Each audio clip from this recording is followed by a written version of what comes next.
안녕하세요. 양한석 목사입니다. 오늘은 제15강 창세기 18장 나그네로 오신 하나님이라는 제목을 가지고 은혜를 함께 나누겠습니다.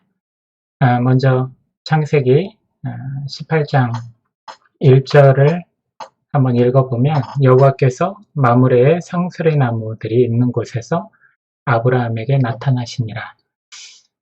마므레라는 지명은 우리가 생소하긴 하지만 이전에 이제 잘 아는 지명이고 그리고 앞으로도 계속 나오는 지명 중에 하나 헤브론 지역입니다.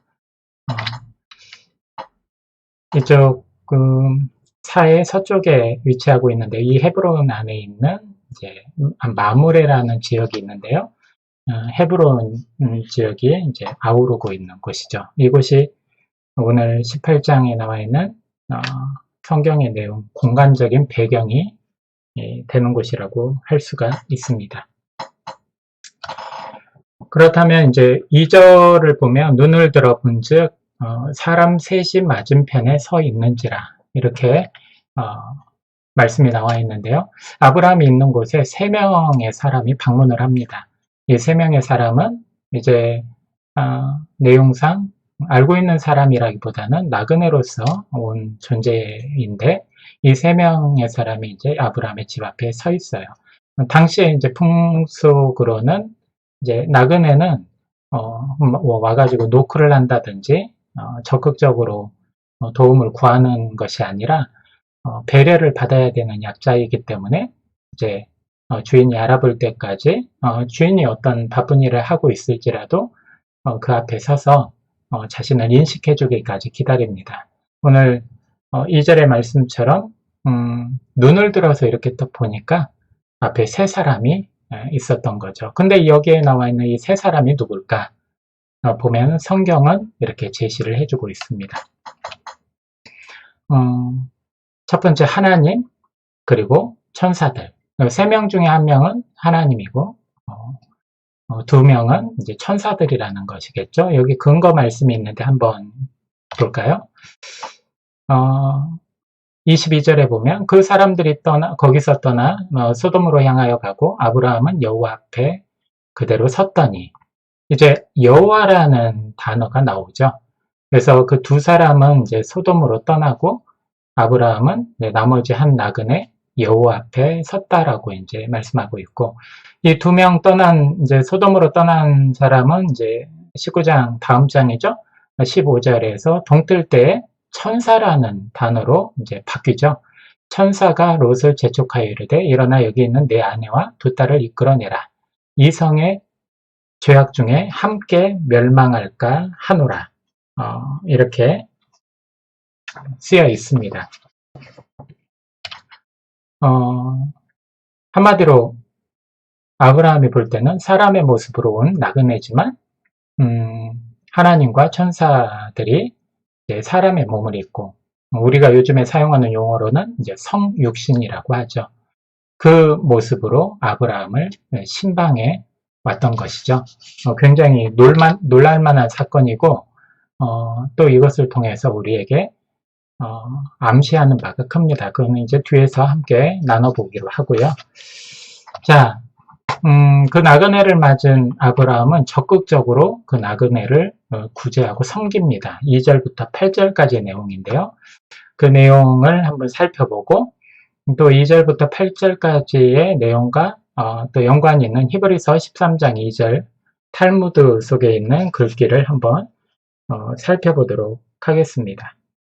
아브라함이 어떤 식으로 적극적으로 구제했는지 한번 볼까요? 창세기 18장 2절부터 5절은 그 사람으로서 온 나그네를 딱 보니까 이제 바로 곧장 장막문에서 달려나와요. 그리고 영접하고 몸을 굽혀서 아주 굉장히 성심성의껏 대하는 모습이 나오죠. 내 주여, 이 내 주여, 주여라는 뜻은 예전에 설명한 것처럼 상대방을 높이는 호칭입니다. 이게 이제 우리는 예수님을 부르거나 기도할 때 주라는 말을 많이 쓰는데 당시에는 자신을 낮추고 상대방을 높이는 용어였죠. 내가 주께 은혜를 입었사오면 원하건대, 그러니까 내가 당신이 정말 거리낌이 없고 괜찮으시다면 이런 뜻이죠.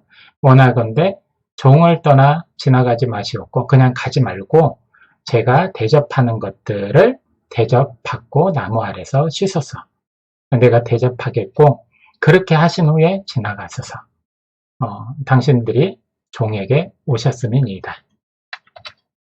굉장히 이것은 요즘 세상에서는 이해하기 힘든 행동이겠죠. 하지만 당시에는 모세에게 하나님이 주셨던 율법이 있지 않고 시대적으로 그 전이에요.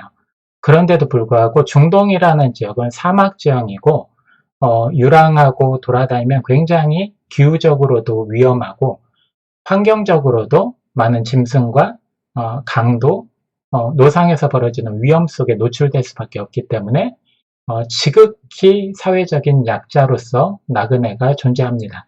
그래서 당시의 풍속은 그들을 배려하고 받아들이고 섬기지 않는 이상은 그들은 어려움에 처하거나 좀 심하면 죽음까지 이르는 위험에 처하게 되는 것이죠.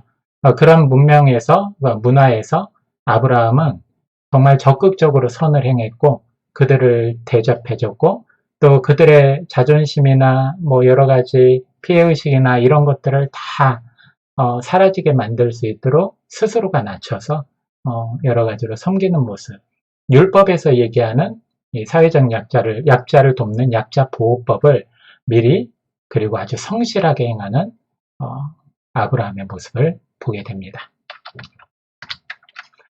자, 이제 히브리서 13장 2절 말씀을 왜 꺼냈냐면 한번 읽어볼까요? 손님 대접하기를 잊지 말라. 이로써 부지 중에 천사들을 대접한 이들이 있었느니라. 이 말씀 잘 아시죠?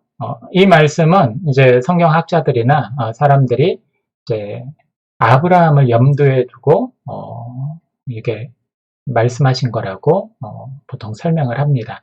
그러니까 아브라함은 사람 나그네를 대접했지만 결국 그분이 하나님과 천사들이었다는 거죠.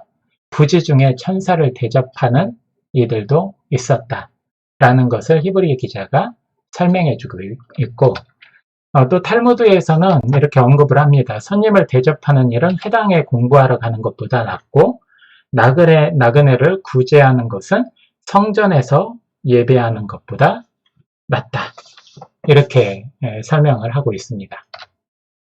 탈무드는 우리가 많이 알고 있죠. 보통 이제 교회뿐만 아니라 세상에서의 지식에서도 여러 가지 잠언 그리고 여러 가지 속담 이런 것들을 인용할 때 탈무드를 많이 씁니다. 근데 이게 탈무드가 율법이나 성경과는 상관이 없는 게 아니라 탈무드라는 것이 구전된 율법, 이 구전된 율법과 그 구전된 율법을 해석한 성경 신학자들, 다시 말하면 랍비의 이제 주석, 해설이죠. 이것이 혼합돼서 책으로 만들어진 게 탈무드입니다. 그래서 지극히 성경적인 부분이고 성경을 해석하고 인용한 부분이죠. 여기에서도 보수적이라고는 둘째가라면 서러운 이 랍비, 그 유대인 학자들, 신학자들, 이 사람들이 이런 말을 해요. 손님 대접하는 일을 회당에, 지금으로 말하면 이제 뭐 성전과 같은 개념이죠. 공부하러 가는 것보다 낫고 나그네를 구제하는 것은 성전, 교회에서 예배하는 것보다 낫다. 굉장히 파격적인 내용이죠. 하지만 이것은 나중에 모세를 통해서 하나님이 주어주시는 율법 안에서 나그네 고아 과부를 섬기고 그들을 도와줘라. 인내하는 것이 그리고 그들을 섬기고 도와주는 것이 형식적으로 드리는 예배, 제사보다 낫다. 또한 번제보다 낫다라고 누누이 예언자를 통해서 설명을 하십니다. 이처럼 하나님 사랑 중요하죠. 더불어서 우리와 함께 사는 이웃 사랑 굉장히 중요합니다. 예수님께서도 이 두 사랑이 이 두 사랑에 대한 것이 어떤 율법보다 더 크다고 설명을 했죠.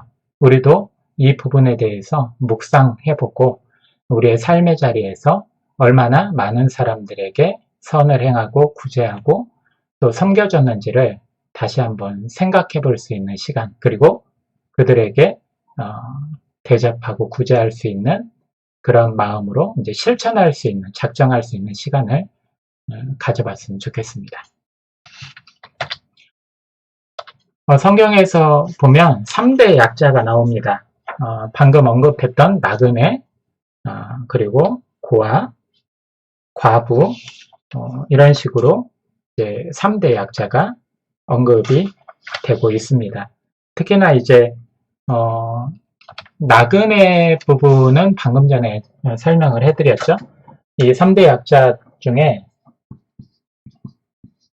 뭐 약자는 많지만 굳이 3대라고 쓴 것은 하나님께서 또한 성경을 통해서, 신구약을 통해서 대표적으로 이 3명을 많이 언급해서 이렇게 임의적으로 적어놨습니다.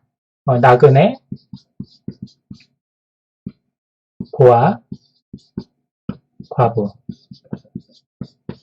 방금 전에 설명한 것처럼 나그네는 정말 여러 가지 기후나 환경적으로 엄청난 위험에 처해 있고, 그리고 누군가의 배려가 있지 않으면 참 돌아다니기 힘든 상황에 처해 있는 사람이죠.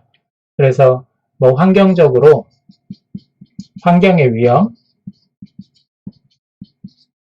뭐 굉장히 일교차가 크게 나는 이제 기후적인 요인들, 이런 여러 가지 것들이 많은 도움을 요구하고 있습니다.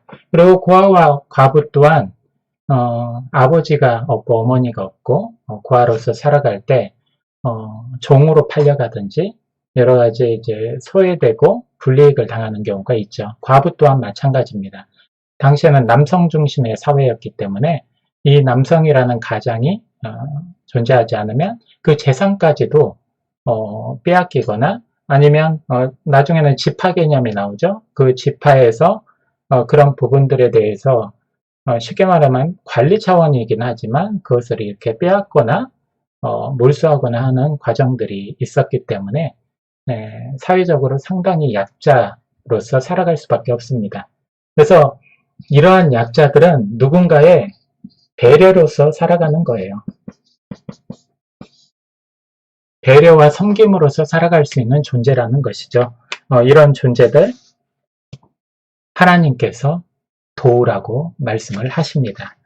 말씀을 한번 볼까요? 출애굽기 22장 21절부터 23절까지의 내용을 보면은 사회적 약자 보호법이라고 썼는데요. 이 말씀 말고도 굉장히 많은 곳에서 언급되는 부분입니다. 너는 이방 나그네를 압제하지 말며 그들을 학대하지 말라. 너희도 애굽의 땅에서 나그네였습니다. 너는 과부나 고아를 해롭게 하지 말라. 내가 만일 그들을 해롭게 함으로 그들이 내게 부르짖으면 내가 반드시 그 부르짖음을 들으리라 라고 말씀을 하고 있죠. 여기서 조금 더 깊이 봐야 될 부분은 이 부분이죠. 이방 나그네. 그 유대인들은 이방인들을 정말 뭐 짐승보다 더 못한 존재로 취급을 했습니다. 하나님을 믿지 않고 죄를 퍼뜨리고, 그리고 우상을 섬긴다는 이유만으로 터부시했어요. 그리고 선을 그어놨습니다. 이런 부분들은 요즘에도 많이 나타나죠. 종교 갈등, 종교 분쟁, 그리고 특히나 이제 이슬람 쪽에서 극단주의자들이 나오는 이유도 마찬가지. 테러를 저지르는 이유도 다르다는 것 때문에. 내 편이 아니면 전부 적이고 전부 사라져야 될 존재라고 생각을 하는 것이죠. 유대인들도 그렇게 살아왔고, 지금도 좀 극단적인 유대인들은 그런 식으로 자신들의 신앙을 보여주고 있습니다. 하지만 하나님은 오늘 말씀에서 이렇게 말씀하죠. 이방 나그네를 압제하지 말고 학대하지 말라. 우리에게 구제하고 우리가 사회적 약자를 도울 때에는 어떤 신분이나 종교나 여러 가지 환경을 다 초월해서 인간적으로 약자, 사회적으로 약자로서 우리가 도울 수 있는 마인드를 가지고 있어야 됩니다.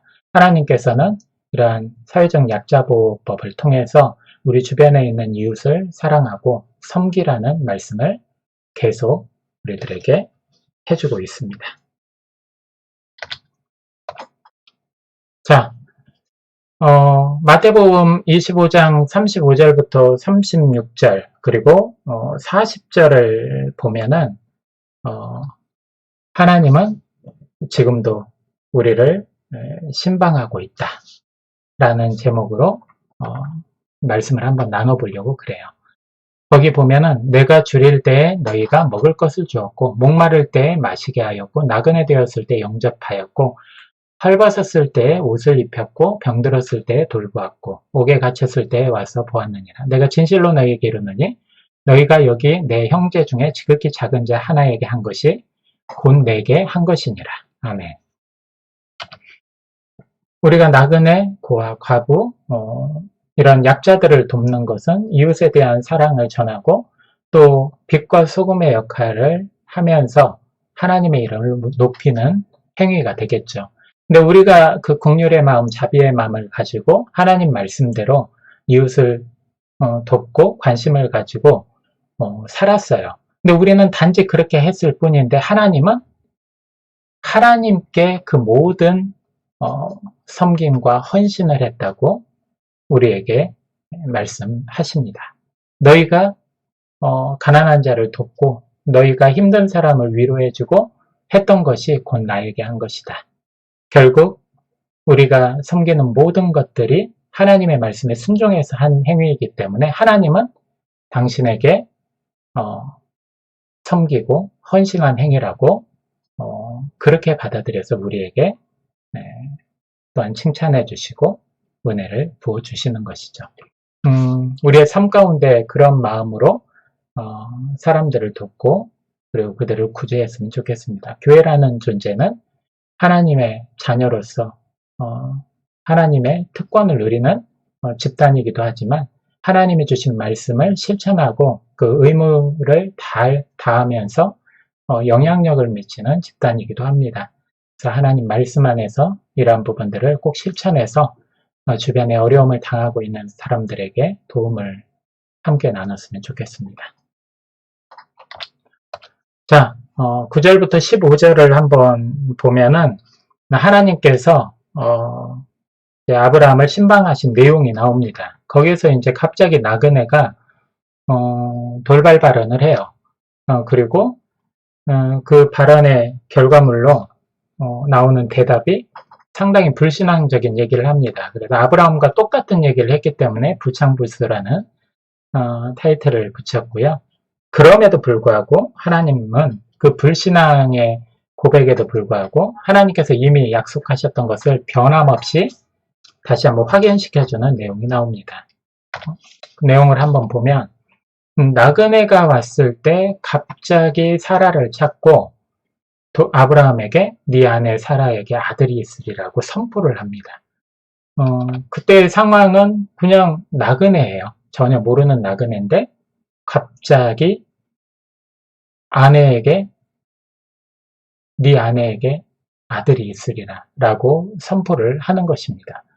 그러니까 그 말을 장막 뒤에서 듣고 있던 사라가 이런 고백을 하죠. 사라가 속으로 웃고 이르되 내가 노쇠하였고 내 주인도 늙었으니 내게 무슨 즐거움이 있으리요?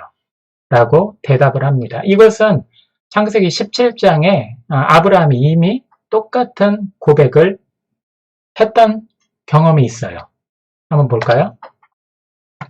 17장 15절부터 18절 보면 하나님께서 이제 아브라함과 사라에게 너는 민족의 아비, 민족의 어미가 될 것이다 라고 했을 때 아브라함이 엎드려 웃으며 마음속으로 이르되 100세 된 사람이 어찌 자식을 낳을까? 사라는 90세니 어찌 출산하리요? 하고 아브라함이 이에 하나님께 아뢰되 이스마엘이나 하나님 앞에 살기를 원하나이다 라고 하나님 앞에서 그 불신앙적인 고백을 하는 모습이 나옵니다. 아브라함과 사라는 오래전에 이제 언약을 받았죠. 아브라함 75세 때 때부터 시작해서 많은 이제 하나님의 위로와 격려를 받으면서 언약을 믿으며 살아왔죠. 그런데 거의 25년 정도가 지나는 동안에 하늘의 별같이 땅의 모래와 같이 많은 민족 자손을 주겠다 했는데 한 명이라도 주신다면, 정말 사라를 통해서 나오는 아기가 한 명이라도 있다면 모를까 25년 동안 아무런 결과물 없이 그냥 말만 그렇게 했던 것처럼 보이는 거죠. 그러니까 믿음이 바닥을 치고 있는 것입니다. 당연히 마음속으로는 지금 이스마엘, 하가를 통해서 낳은 이스마엘이나 그냥 잘 보살펴 주십시오, 이런 말이 나오는 거죠. 사라도 웃으면서 내가 늙었고 이제 90세인데 어떻게 낳을 수 있겠냐고 비웃습니다. 이런 모습은 우리에게도 있죠. 하지만 하나님은 우리에게 언약한 것을 반드시 이루어 주십니다. 포기하는 것은 인간이지 하나님은 아니에요. 우리가 인내심이 없어서 포기하고 우리가 정해놓은 어떤 기한, 그 안에 기도응답이 없으니까 포기하는 것이지, 하나님의 때, 하나님의 의지, 하나님의 주권을 인정하면서 인내하는 사람이 별로 없다는 것이죠. 하나님은 포기하지 않습니다. 하나님의 언약은 영원합니다. 하지만 우리가 포기해서 얻지를 못하는 겁니다. 그럼에도 불구하고 하나님은 다시 한번 아브라함과 사라에게 이전부터 언약하셨던 것을 다시 한번 확인시켜주는 말씀을 합니다. 13절과 14절 보면 여호와께서 아브라함에게 이르시되 사라가 왜 웃으며 이르기를 내가 늙었거늘 어떻게 아들을 낳으리요 하느냐, 여호와께 능하지 못한 일이 있겠느냐, 기한이 이를 때에 내가 내게로 돌아오리니 사라에게 아들이 있으리라 라고 말씀하고 있습니다. 인간은 상당히 많은 착각을 하고 있습니다. 그 착각 중에 많은 것이 내가 알고 있는 것이 정답이고 내가 알고 있는 것이 진리라는 것이죠. 자기 확신이라는 것입니다. 이 착각, 인간이 가지고 있는 이제 착각. 첫 번째 보면 나의 한계, 내가 한계를 느끼면 하나님의 한계로 착각을 합니다. 그러니까 한계,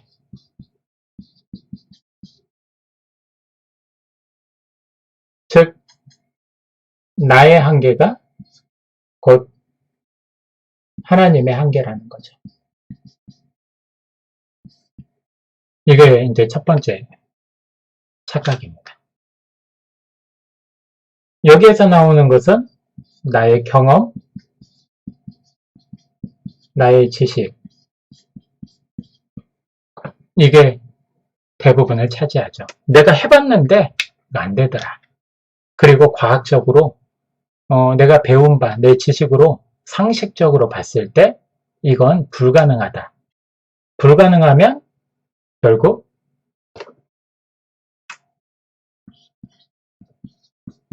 기도를 하지 않아요. 기도할 생각을 하지 않습니다. 이런 거 있죠? 꿈은 이루기 힘드니까 꿈이라고. 그런데 꿈꾸는 사람이 있어요. 왜 그럴까요? 가능성이 조금이라도 있기 때문에. 기도하는 사람이 있어요. 가능성이 조금이라도 있기 때문에. 하지만 가능성이 없는 것이 나오면 여기 있는 것처럼 불가능한 거라고 경험적으로, 지식적으로 판단을 딱 한 거는 기도를 안 해요. 형식적으로 기도는 하죠. 기도 좀 해주십시오. 그래도 기도하려다가 포기하고, 기도하려다가 낙심하고, 기도하려다가 걱정만 나오고, 하나님을 절대적으로 신뢰하거나 믿지를 못하죠. 왜? 내 경험, 내 지식, 사회적인 풍토, 모든 것들을 보면 이것은 당연히 이렇게 갈 수밖에 없어 하면서 기도에 대한 응답, 결론을 안 된다라고 정해놨기 때문에 나 스스로도 기도가 나오지 않는 것이죠. 이러한 인간의 착각, 포기하는 건 나고, 그리고 불가능하다고 단정 짓는 건 나, 인간일 뿐이에요. 하나님은 할 수 있고, 하나님은 전능하시고, 하나님은 무엇이든지 능히 하지 못할 일이 없다라고 말씀을 하셨어요. 거기에 전제되는 것은 하나님에 대한 신뢰입니다. 즉 믿음이라는 것이죠. 오늘 아브라함에게 또한 사라에게 하셨던 언약, 불신앙적인 얘기를 했는데 그들은 착각을 하고 있는 것이죠. 여기 나와 있는 것처럼 하나님의 한계가 곧 내 한계라는 것. 내 한계가 곧 하나님의 한계라는 것. 이런 식으로 착각을 하는 것이죠. 그리고 이제 사라의 착각.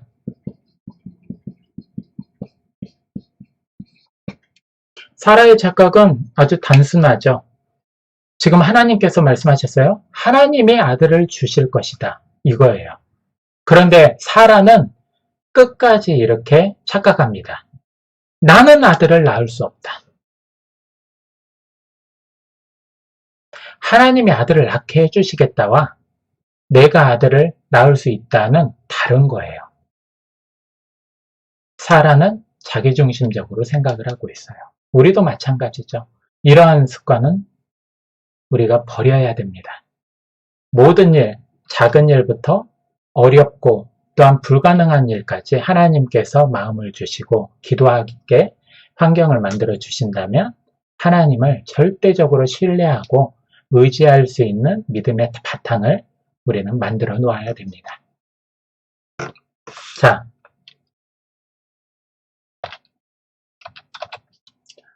방금 얘기한 인간의 착각, 사라의 착각, 이 부분에 대해서 우리가 우리 자신, 개인에게 한번 접목시켜서 묵상을 한번 해보는 시간을 갖기를 원합니다.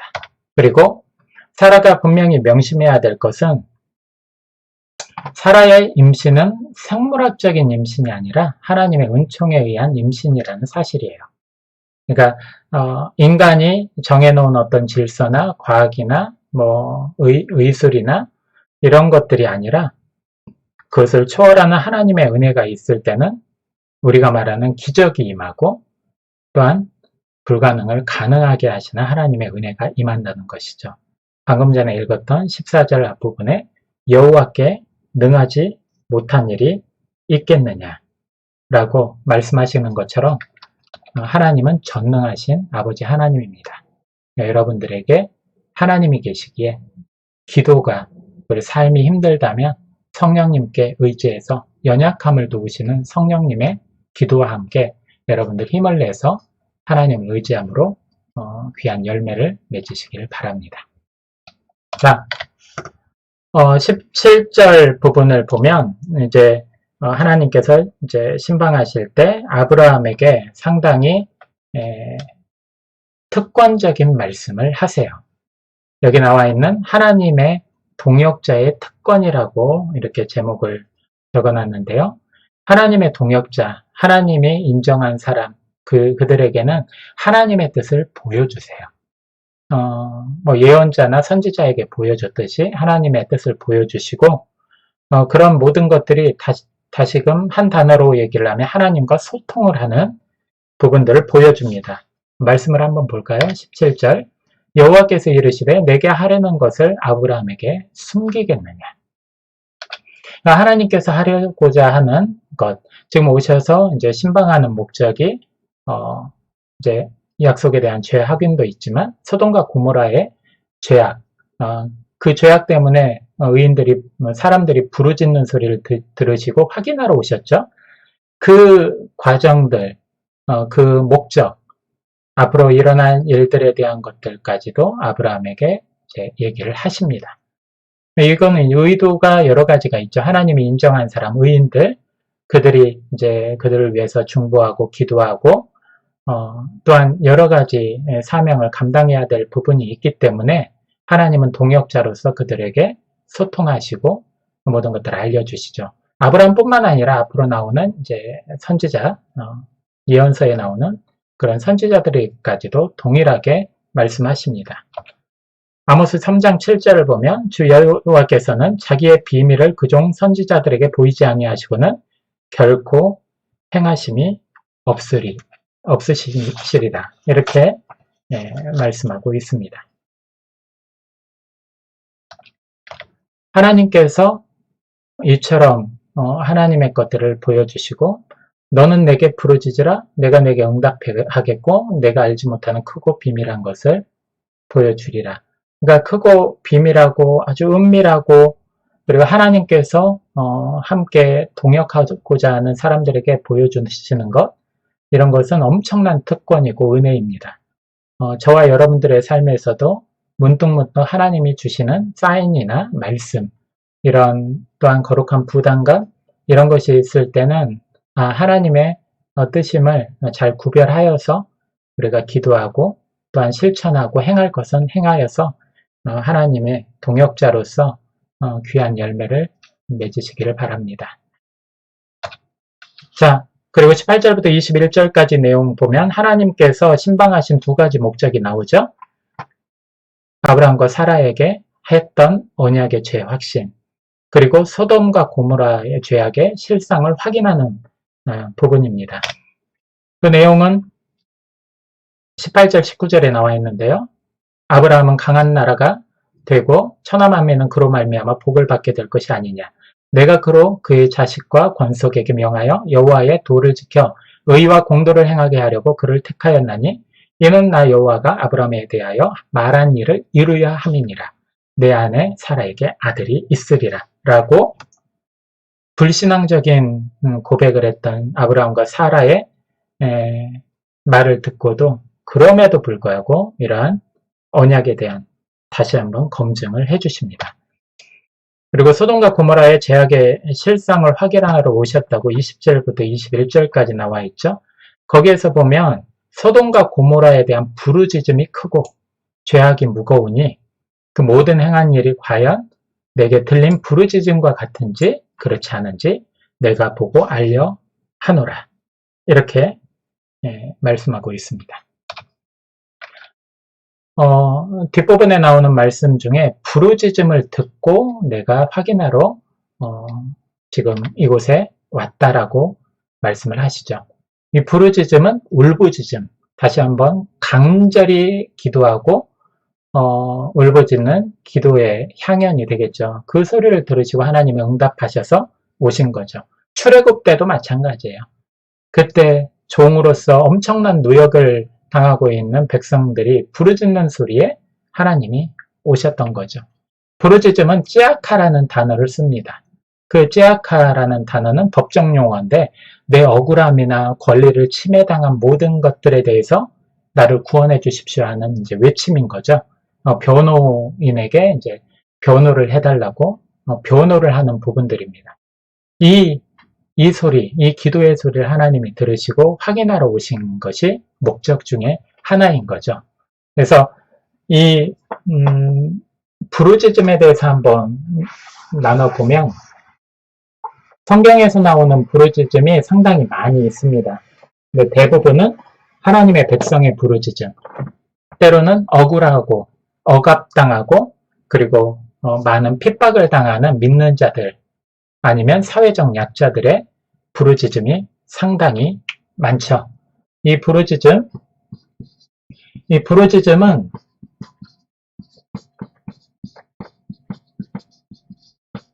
히브리어로 찌아카라는 말을 쓰는데요. 이것의 원인은 하나님께서 말씀하시는 그 정의와 공의가 사라졌을 때 부르짖음의 소리가 커지는 거죠. 근데 이 정의와 공의를 뜻하는 단어는 째닥합니다. 글자 하나 차이죠. 정의와 공의, 즉 째닥하가 사라진 곳에 찌아카가 울려 퍼지는 거죠.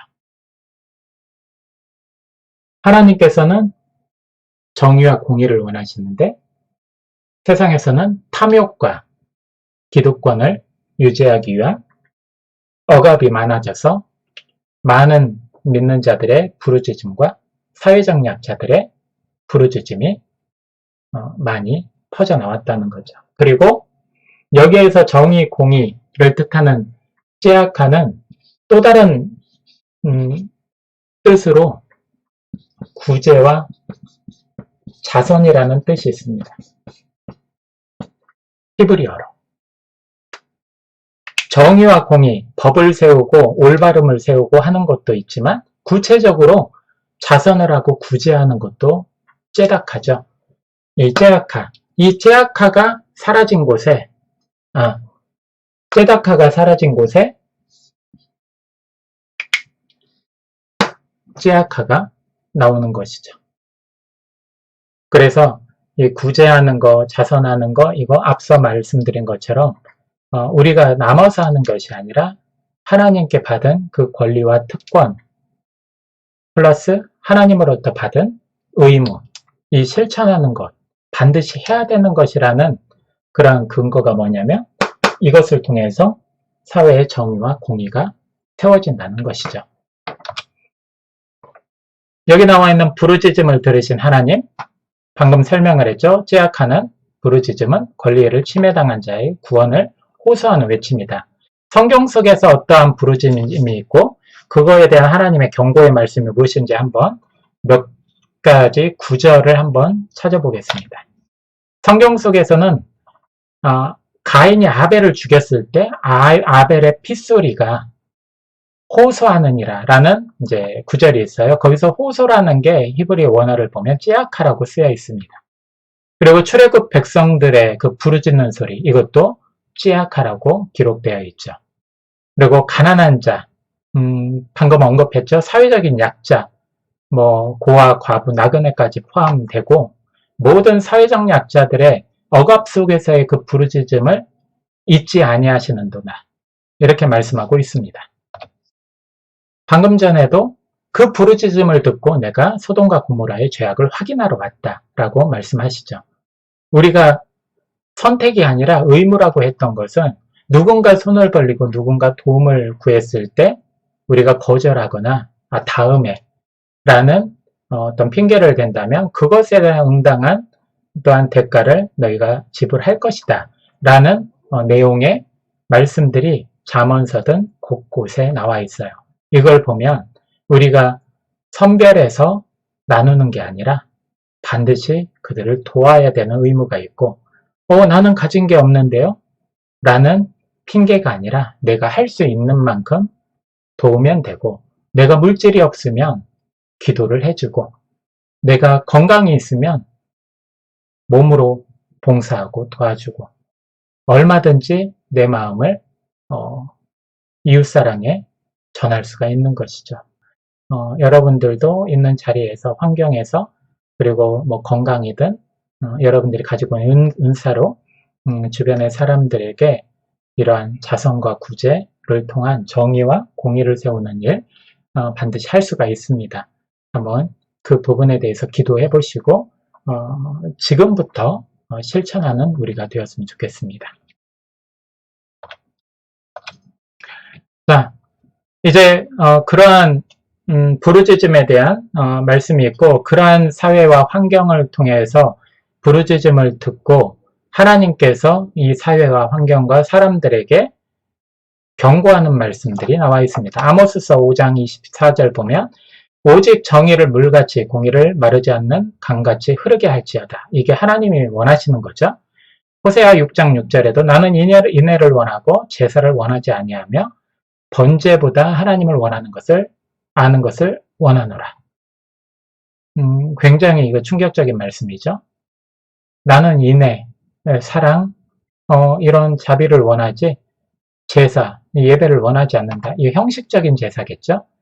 형식적인 번제, 예물 드리는 것보다 하나님을 아는 것을 원하노라. 하나님의 뜻이 무엇인지를 아는 걸 원한다. 하나님의 뜻이 무엇일까요? 이 앞에 나오는 정의와 공의를 강같이 흐르게 하는 것. 이 세상에 넘치도록 흐르게 하는 것이 하나님의 뜻이죠. 잠언서 21장 3절에도 말씀합니다. 공의와 정의를 행하는 것은 제사, 즉 예배 드리는 것보다 여호와께서 기쁘게 여기시는 것입니다. 이 예배는 우리가 신령과 진정으로 드리는 예배, 그게 아니라 너희들이 형식적이고 외식적으로 드리는 그러한 예배를 말하는 것이죠. 또 귀를 막고 가난한 자가 부르짖는 소리를 듣지 아니하면 자기가 부르짖을 때에도 들을 자가 없으리라. 이렇게 하나님은 말씀하고 있습니다. 이런 여러 가지 구절들을 보면서 우리는 하나님의 뜻을 조금이나마 깨닫고 그 말씀 안에서 우리의 형편대로 우리가 할 수 있는 만큼 최선을 다해서 하나님의 말씀을 실천해서 그 말씀을 이루는 우리가 되었으면 좋겠습니다. 그렇게 이룸으로써 이 제아카 대신에 제다카가 서게 되는 것이죠. 다시 말하면 부르짖음, 울부짖음 대신에 정의와 공의가 세워지고 구제와 자성과 긍휼이 넘치는 그러한 사회로 아름답게 변화돼 갈 것입니다. 이제 그러한 부르짖음을 듣고 하나님께서 이제 살펴보니까 뭐 별다르게 그 부르짖음과 다름이 없었던 것이죠. 이제 그래서 하나님은 소돔성에 대한 심판을 결정을 합니다. 그 심판을 결정하시고 이제 진행하시기 전 아브라함은 하나님과의 그 소통을 통해서 알고 있었죠. 이제 하나님 앞에 나아갑니다. 그래서 22절부터 33절까지 내용은 아브라함이 이제 하나님 앞에 간청하는 내용이 나오죠. 그 간청하는 과정이 나와 있어요. 이제 하나님을 대면하고 하나님께 간청하고 그럼에도 불구하고 의인이 없어서 소돔이 멸망당하는 처지에 이르게 된다는 것이 18장 마지막 부분입니다. 한번 내용을 볼까요? 하나님을 대면한다. 이게 이제 뭐 특별할 거 없다고 생각하시는 분이 있겠지만 하나님을 대면한다는 것은 특별히 고대로 갈수록 하나님에 대한 언급, 이름에 대한 언급 자체부터가 신성모독이었고 하나님을 만난다는 것 자체가 죽음을 의미했어요. 율법에서도 이제 한번 언급이 나오죠. 그래서 사람들은 하나님이 나타나시는 그 영광을 보고 엎드려서 이제 나는 죽었구나 하는 이제 내용들이 많죠. 예언자들, 그 선지자들을 부를 때도 이들이 내가 이제 죽었구나. 아브라함도 그렇고 뭐 모세도 그렇고 뭐 여러 사람들이 나오는데 하나님에 대한 존재는 지극히 위험 있고 두려운 존재이기 때문에 하나님을 만난다는 건 죽음이라고 생각을 했어요. 그래서 하나님 앞에 아브라함은 하나님이라는 존재를 깨달았을 때, 나그네가 하나님이라는 걸 알았을 때 아브라함은 분명히 땅에 엎드려서 하나님과 대화를 나눴을 거예요. 그런데 아브라함은 심판 소식을 듣고 소돔성의 멸망 소식을 듣고 이제 간청을 하기 위해서 하나님을 대면합니다. 먼저 아브라함은 여호와 앞에 서요. 엎드렸던 아브라함은 섭니다. 죽음을 각오한 거죠. 아브라함이 가까이 나아갑니다. 여기 밑에 있는 것처럼 아브라함은 자신이 아니라 이웃을 위해서 하나님 앞에 나아가 목숨을 걸고 간청한 것이다. 그렇게 하나님 앞에 대면을 합니다. 그리고 나아가서 이제 간청을 하는데 주께서 의인을 악인과 함께 멸하를 하시나이까. 주께서 이같이 하사 의인을 악인과 함께 죽이심은 부당하오며 의인과 악인을 같이 하심도 부당하니이다. 세상을 심판하시는 이가 정의를 행하실 것이 아니니까 라고 말씀하고 있습니다. 아브라함은 굉장히 합리적으로 얘기를 합니다. 롯에 믿는 사람들이 있지 않습니까? 특별히 자기 롯의 가족들도 있죠. 하나님을 알고 하나님을 섬기는 사람들입니다. 그들도 악인들과 같이 죽이려고 하십니까? 하나님의 정의를 세워야 되지 않습니까? 라고 얘기합니다. 맞죠? 그래서 아브라함은 하나님 앞에 제시를 하기 시작합니다. 하나님, 솔직히 그곳에 50명만, 의인 50명만 있다면 살려주시겠습니까? 아브라함은 자신감이 있었을 거예요. 당시 고대 사회에서 굉장히 번성한 도시는 30만, 50만 가까이 되는 도시도 있었다고 해요. 소돔성, 고모라성은 굉장히 화려하고 발전한 성이었기 때문에 사회적으로 그곳에 뭐 30만은 아니더라도 못해도 한 10만가량은 있었겠죠. 적어도 몇만은 있었을 거예요. 그 몇만 중에 50명 하면 극히 아주 소수에 불과하죠. 아브라함은 이 정도는 있을 거라고 장담을 했을 거예요. 하나님은 그렇게 해라. 내가 50명만 있어도 용서해 주겠다. 아브라함은 거듭 이제 5번을 더 수를 줄여갑니다. 45명, 40명, 30명, 20명, 10명까지 수를 줄여가죠. 한번 말씀을 보면은 32절에 아브라함이 또 이르되 주는 노하지 마옵소서 내가 이번만 더 아뢰리이다. 거기서 10명을 찾으시면 어찌하려 하시나이까 이르시되 내가 10명으로 말미암아 멸하지 아니하리라. 하나님은 10명만 있어도 멸하지 않겠다고 약속을 하십니다. 굉장한 은혜죠. 그런데 표를 한번 보시면 10명까지 나왔죠. 그러나 하나님은 심판보다 구원의 의지가 더 강하신 분이기 때문에 10명까지도 허락을 하셨어요. 그러나 소돔성에는 의인이 10명이 아니라 5명도 아니고 한 사람도 없었다는 것을 예레미야서 5장 1절의 말씀을 통해서 우리가 추측할 수가 있습니다. 결국 그 한 명이 없어서 하나님은 소돔성을 심판하신 거죠. 그 말씀 근거를 한번 볼까요? 예레미야 5장 1절 너희는 예루살렘 거리로 빨리 다니며 그 넓은 거리에서 찾아보고 알라. 너희가 만일 정의를 행하며 진리를 구하는 자를 한 사람이라도 찾으면 내가 이 성읍을 용서하리라 라고 말씀하고 있습니다. 50명, 30명, 10명까지 하나님께서는 용납을 하셨어요. 근데 하나님이 이미 알고 계셨죠. 여기는 한 사람도 없다. 의인. 우리가 생각하는 기준이 있어요. 이 정도 직분, 이 정도 헌신, 이 정도 어떤 헌금, 이 정도의 직분, 이 정도의 인자한 성격 가지고 있는 분은 정말 믿음이 좋은 분이다. 그런데 우리가 바라보는 것과 마음속 사람의 심령을 꿰뚫어 보시는 하나님의 관점과 그 기준은 다르다는 것이죠. 우리 교회가 굉장히 좋은 교회야. 저 교회보다 우리 교회가 좋아. 하지만 좋은 우리 교회도 하나님이 보실 때는 좋지 않은 모습이 더 많을 수도 있다는 것이죠. 우리가 바라볼 때 이 사람이 의인이다. 저 사람이 의인이다. 그것을 생각하기 이전에 나는 정말로 의인일까? 라는 생각을 묵상을 한번 해봐야 됩니다. 오늘 묵상할 부분들을 보면은 하나님이 판단하는 의인의 기준, 우리가 판단하는 의인의 기준은 현격하게 다를 수가 있습니다. 과연 나는 의인인가? 라는 묵상을 오늘 기도하면서 해보시고 정말 내가 하나님 앞에서 의인으로서 하나님의 뜻을 행하고 하나님 안에서 하나님의 기쁨이 될 수 있는 사람인지 그리고 하나님의 그 특권을 누릴 수 있는 사람인지 하나님과 소통할 수 있는 사람인지를 다시 한번 묵상해보고 회개하며 하나님 앞으로 나아가는 우리가 되었으면 좋겠습니다.